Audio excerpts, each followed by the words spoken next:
Well, the Trump campaign knows that Hispanics in our state tend to vote Democrat, but they say that data shows them that in areas like ours or areas like El Paso, that a growing number of Hispanics want stronger border security and legal immigration.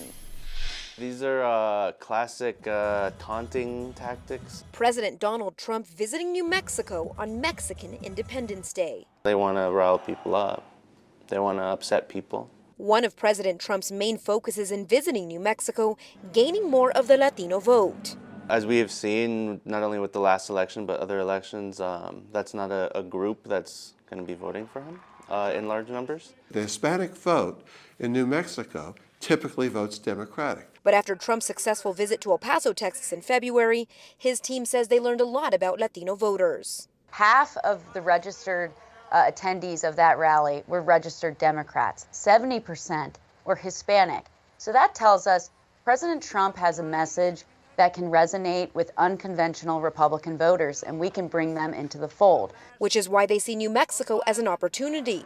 When you actually talk to people in communities that live on the border, they understand more than anyone how important it is to secure the border, how much we want an immigration system that makes sense, that is based on fairness. KOAT's political expert Brian Sanderoff says that while Trump probably won't win among New Mexico Latinos, just narrowing the margin and losing by less points in our state means he has a shot at winning the 2020 election.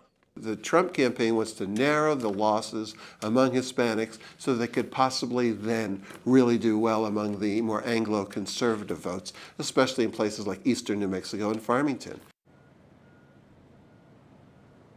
I asked Trump's team whether planning Monday's event on Mexican Independence Day was intentional, and they said that no, that is just what worked out best with the president's schedule. The New Mexico Dream Team will host their own peaceful gathering on Monday evening. Reporting live in Rio Rancho, Marissa Armas, KOAT Action 7 News.